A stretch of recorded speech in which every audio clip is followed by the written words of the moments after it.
Friends, if you have watched 2 of my lectures on anatomy of success,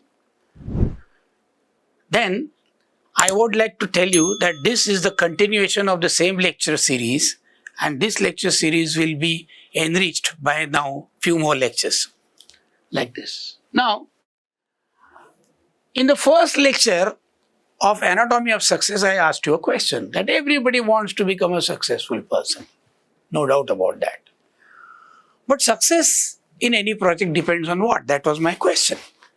And I elaborated on that and I gave you one diagram.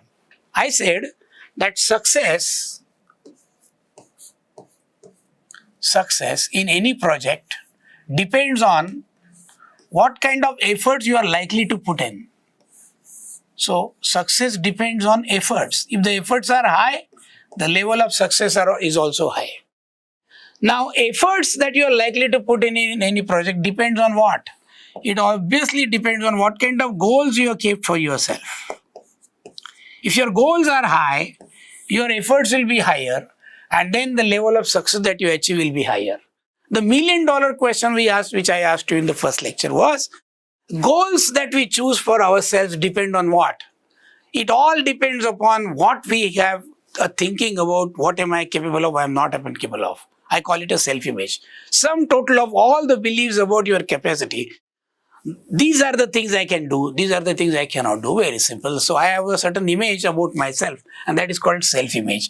So goals depend upon self-image.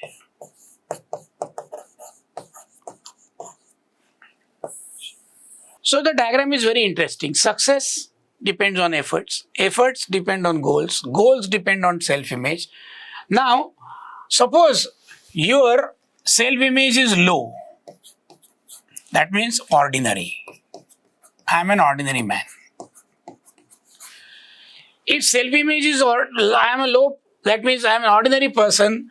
The selection of goals will be ordinary. I'll select, for example, for a student, instead of getting into admission to IIT, he will take a goal of getting marks in 12th standard.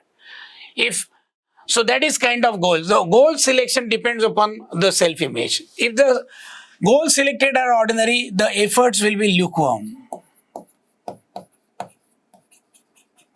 Correct? So low self-image leads to ordinary goals. Ordinary goals lead to lukewarm efforts, and lukewarm effort leads to what? Low level of success. Now, this low level of success again reinforces our self-image. We keep on saying, look, didn't I say that I was not a very extraordinary person? So this whole diagram is called a vicious cycle.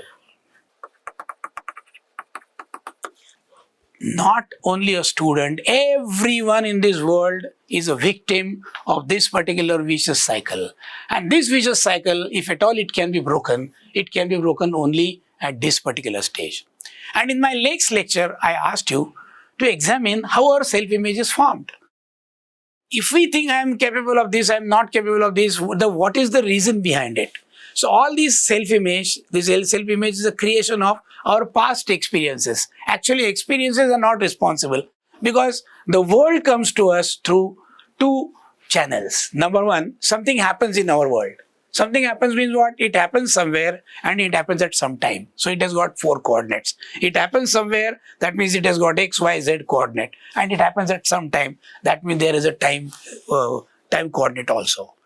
So whenever any event happens in our life, the event is not retained in our brain as it happened, but it always is concluded. There is some conclusion. Our survival mechanism tells you that every event means something as far as your survival is concerned. So we always associate a meaning of that particular event, and immediately we make a collapse of the event and the interpretation. Facts and interpretation are getting intertwined, and then they are remembered in our mind. So whenever a similar incidents occur, the event comes along with the interpretation, and through that interpretation we are going to react to this new event. So you will realize one thing, that the events are in themselves meaningless. Events have no meaning, they just happen. accidentally happen. I mean, there's no reason for it. But we always attach certain meaning to it, and our meaning becomes more important than the event. And then the event is looked upon from the lens of our interpretation. So therefore, what is crucial here is our next reaction depends not on the event. We may blame the event, but event is not responsible. The interpretation is responsible. So I was asking you to do one thing. If you want to find out your self-image and you have to recreate your self-image, then one thing is necessary. If you think you cannot do anything, you are incapable of doing certain things and you want to do it, then go back to that particular event, erase that event from your memory and arrive at a different interpretations, because interpretations are in our mind. Interpretations do not exist in reality. Interpretations are all lies. We have to just pick up the best form of lie which will allow us freedom. I told you there are two kinds of freedom interpretations. One is freezing, stops you at wherever you are, and one is freeing, which gives you sky is the limit, right? So two interpretations are possible. Which kind of interpretation you select depends upon your self-image, and your self-image is a function of the interpretations. So change interpretation, you will have a totally different self-image, and you look at the entire world from a totally new paradigm. It will be a paradigm switch, complete paradigm shift. And now in this new world, you will find your own strength. You will find a key to your own potential. You will always find the power that I was talking about. Because in the book called Illusions, Richard Bach said that if God has given you a wish, if God has given you the wish, He has also given you the power to make it true. Now that power is untapped,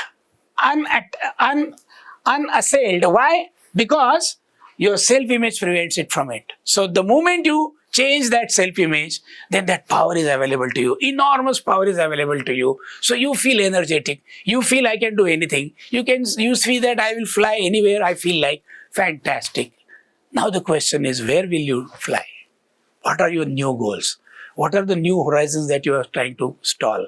And just by wishing the new horizons, just by wishing for the better horizons, just by wishing for the better goals, is it going to happen? No. You are sadly mistaken. You need certain qualities, and those qualities have to be laboriously developed if you really don't have them. Okay? So I'm going to speak about certain habits, and one of them is called integrity.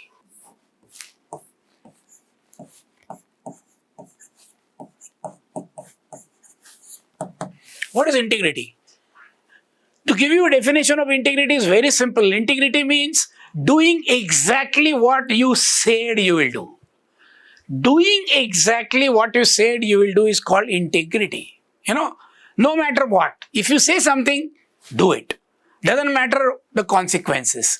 Under no circumstances you should fall back from the words that you have given. The words which come out of your mouth should become a law. So if the word that comes out of your life, out of your mouth, are not followed at all, your world will die. And if your word dies, let me tell you friends, you die. Because you are your word. If you say, I want to stop smoking, and if you don't, you have died. But if you say, I want to stop smoking, and if you stop smoking, that is called integrity. Okay? Integrity means sticking to the word or the promise that you have given to yourself. Now, if you keep the promises which you have given to yourself, people will start respecting you. People will always look at you as a person who is resourceful. Why? Because they know you keep your word. But if they have witnessed that you don't keep your word, you keep saying that I will stop smoking, I will stop smoking and keep smoking at all, then they do not believe you because they have lost faith in you, because your word has no meaning at all.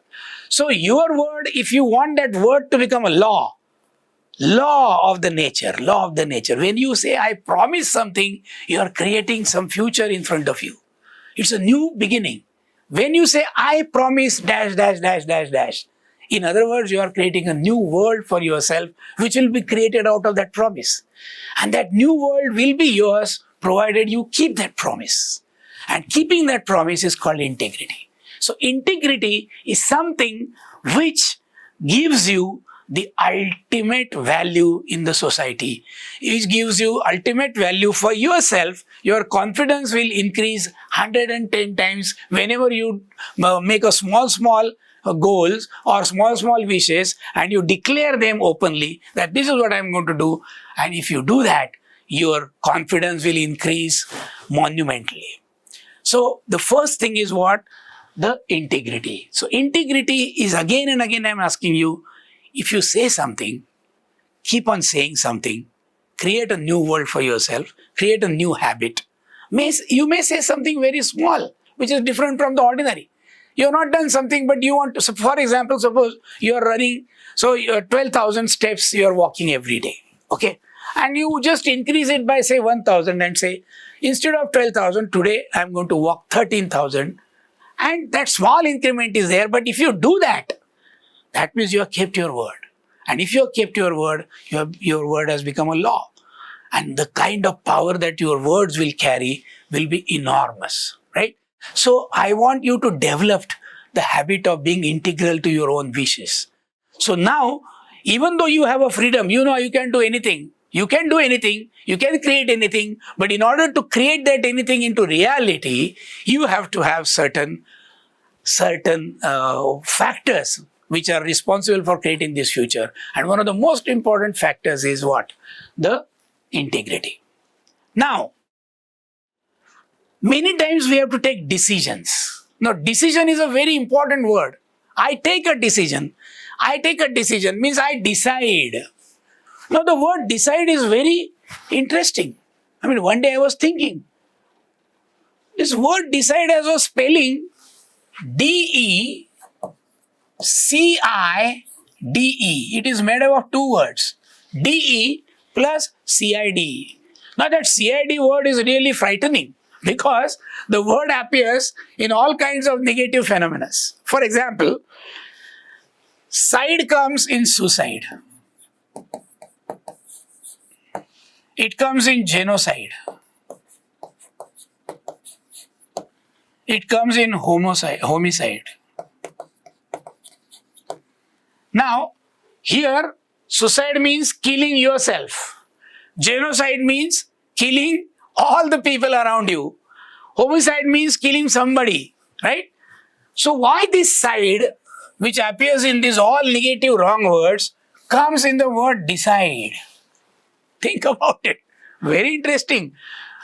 So what is this side is doing in decide? Very, very powerful. Decide says that killing all other alternatives.